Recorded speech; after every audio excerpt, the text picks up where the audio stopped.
सियासत में मुंबई के पूर्व पुलिस कमिश्नर परमवीर सिंह की चिट्ठी बम से मची खलबली। उद्धव सरकार के मंत्रियों नेताओं की मुंबई से दिल्ली की शुरू हुई भागदौड़। शरद पवार ने deputy CM Ajit Pawar, NCP प्रदेश अध्यक्ष और मंत्री जयंत पाटिल को दिल्ली के लिए किया तलब। सूत्रों के हवाले से खबर, अनिल देशमुख 1-2 दिन में दे सकते इस्तीफा। शिवसेना नेता संजय राउत आज दिल्ली में शरद पवार से करेंगे मुलाकात। परमवीर को बताया अच्छा ऑफिसर, कहा गठबंधन के साथियों को आत्ममंथन की जरूरत। आज तक से बोले संजय राउत, महाराष्ट्र सरकार में होना चाहिए अंदरूनी बदलाव, लेकिन सरकार को नहीं है कोई खतरा। लिखा है कमिश्नर, लगभग उससे सरकार को कोई खतरा है। जरूर सरकार में अंदरूनी कुछ बदलाव हो सकते हैं, जरूर बदलाव हो सकते हैं और बदलना भी चाहिए। संजय राउत ने महाराष्ट्र में राष्ट्रपति की मांग पर कहा बीजेपी इसे पचा नहीं पा रही है कि महाराष्ट्र की सत्ता उससे कैसे छीनी। फडणवीस को सीएम इन वेटिंग बताकर कसा तंज। संजय राउत ने जावेद अख्तर के एक शेर को भी ट्वीट किया, हमको तो बस तलाश नए रास्तों की है, हम हैं मुसाफिर ऐसे जो मंजिलों से आए हैं। ताजा संकट पर उद्धव की मंत्री जयंत पाटिल बोले अनिल देशमुख के इस्तीफे का सवाल ही नहीं उठता, महाराष्ट्र सरकार को कोई खतरा नहीं। उद्धव सरकार पर बीजेपी कमला तेज। आज मुंबई में सड़क पर उतरे बीजेपी नेता और कार्यकर्ता। राज्य में गृह मंत्री अनिल देशमुख के खिलाफ की नारेबाजी। पुणे में बीजेपी ने उद्धव सरकार के खिलाफ किया प्रदर्शन, लहराए नोट। महाराष्ट्र सरकार को वसूली सरकार करार दिया। कल सामने आई थी मुंबई की पूर्व पुलिस कमिश्नर परमवीर सिंह की सीएम उद्धव ठाकरे को लिखी चिट्ठी।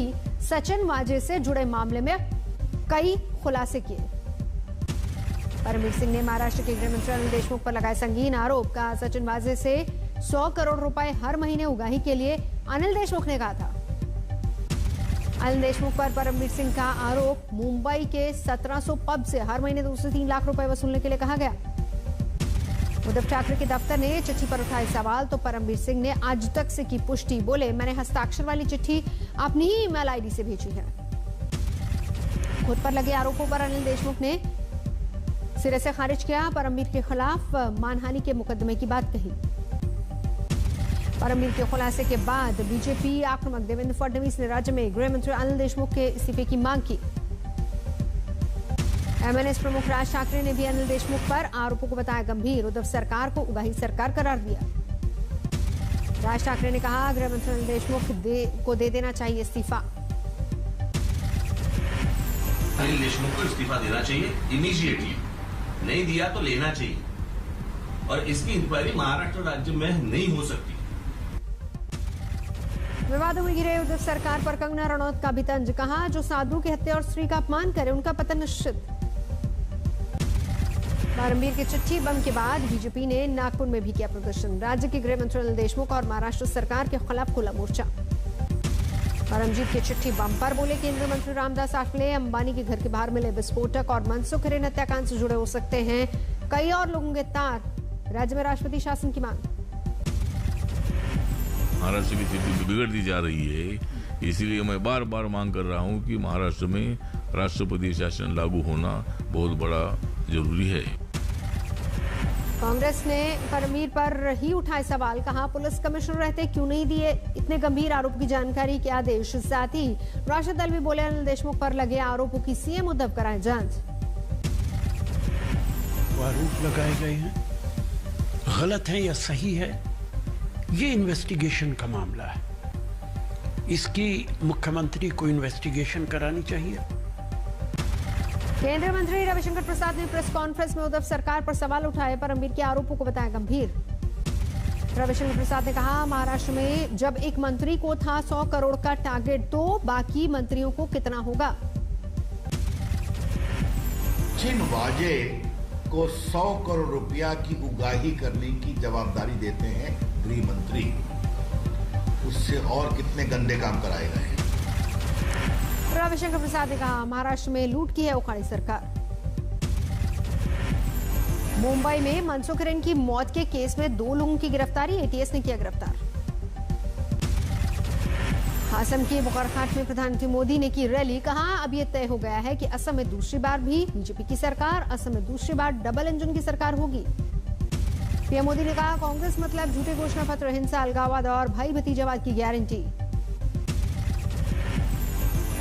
कांग्रेस के राज में सवाल था कि दशकों से अशांत चल रहे असम में कभी शांति आएगी क्या?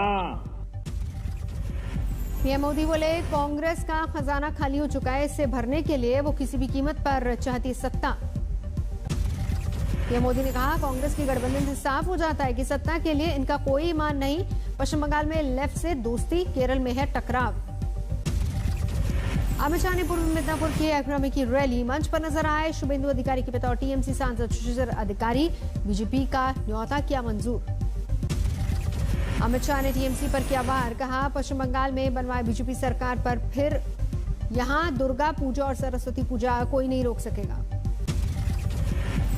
एक बार कमल फूल की सरकार बना दो, सरस्वती पूजा और दुर्गा पूजा को इस बंगाल की भूमि पर कोई नहीं रोक पाएगा मित्रों। अमित शाह ने पश्चिम बंगाल अब चाहता है दीदी के गुंडों से मुक्ति। 2 मई ये सरकार जाएगी, भ्रष्टाचारी जेल में होंगे, पूरा होगा प्रधानमंत्री मोदी के सुनार बांग्ला का सपना। पश्चिम बंगाल के लिए आज अमित शाह जारी करेंगे बीजेपी का घोषणा पत्र, पिछड़ी जातियों के लिए स्कूल और कई अन्य वायदे संभव। प्रधानमंत्री नरेंद्र मोदी आज बांकुड़ा में भी करेंगे जनसभा, दोपहर बाद होगी रैली। बीजेपी ने पूरे राज्य में सभी वर्ग के लोगों से सलाह मशवरा करने के बाद ही तैयार किया घोषणा पत्र। नेता बोले, सभी के लिए होगा। नंदीग्राम में ममता के जख्मी होने की जांच अब सीआईडी करेगी, मुख्यमंत्री 10 मार्च को हुई थी घायल। असम के चौड़ाहट में प्रियंका गांधी ने भी की रैली, चाय के बागान में मजदूरों की मुसीबत का फिर उठाया मुद्दा।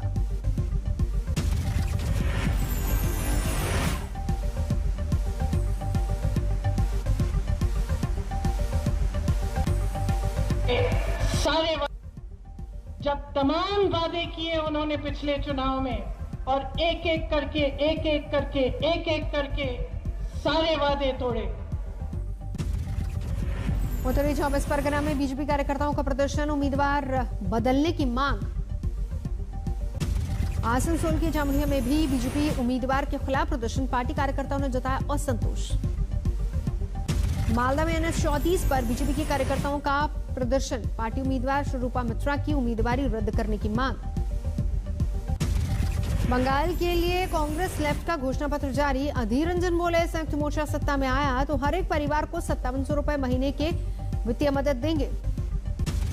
कर्नाटक में बीजेपी विधायक वासनगौड़ा ने सीएम येडियुरप्पा के खिलाफ खोला मोर्चा, कहा 100% बदल गए हैं येडियुरप्पा, अगला चुनाव उनके नेतृत्व में नहीं लड़ सकता। महाराष्ट्र में कोरोना की बेकाबू रफ्तार, 24 घंटे में 27,126 नए मामले, 92 लोगों की जान गई। मुंबई में भी संक्रमितों की संख्या बढ़ी, एक दिन में 2,982 नए केस, 7 लोगों की जान गई। महाराष्ट्र सरकार में मंत्री Aditya Thackeray corona positive, tweet करके दी जानकारी। मुंबई के धारावी में लगातार बढ़ता जा रहा है संकट, फरवरी की तुलना में मार्च में अब तक 62% मामले बढ़े। मुंबई में कोरोना को लेकर नई गाइडलाइंस, भीड़ वाली जगहों पर होगी रैपिड टेस्टिंग, इनकार करने पर कार्रवाई। राज्य भर में 31 मार्च तक बढ़ाई गई गाइडलाइंस। नागपुर में 31 मार्च तक बढ़ा लॉकडाउन, सभी स्कूल कॉलेज रहेंगे बंद। दिल्ली में इस साल पहली बार 24 घंटे में 800 से ज्यादा संक्रमित, 2 लोगों की मौत। देश में 24 घंटे में करीब 44,000 कोरोना के केस बढ़े, पिछले 24 घंटे में 197 लोगों की गई जान। कोरोना रिटर्न्स में ये अब तक का सबसे बड़ा आंकड़ा। पंजाब में और तेज हुई संक्रमण की रफ्तार, 24 घंटे में 2,578 नए संक्रमित सामने आए, 38 की मौत। यूपी में भी कोरोना की तेज रफ्तार, कुल 442 नए मामले सामने आए, सबसे ज्यादा लखनऊ में 115 केस।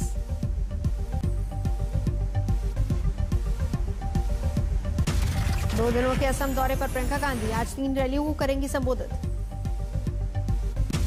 असम चुनाव के लिए कांग्रेस ने जारी किया घोषणा पत्र, पार्टी ने की 5 गारंटी, 5 लाख रोजगार देने का वायदा।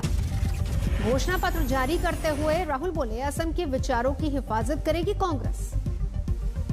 राहुल गांधी ने फिर साधा केंद्र सरकार पर निशाना, ट्वीट कर कहा, कृषि विरोधी सरकार को तीनों कानून वापस लेने ही होंगे, 56 छोड़ो 1 इंच भी पीछे नहीं हटेंगे।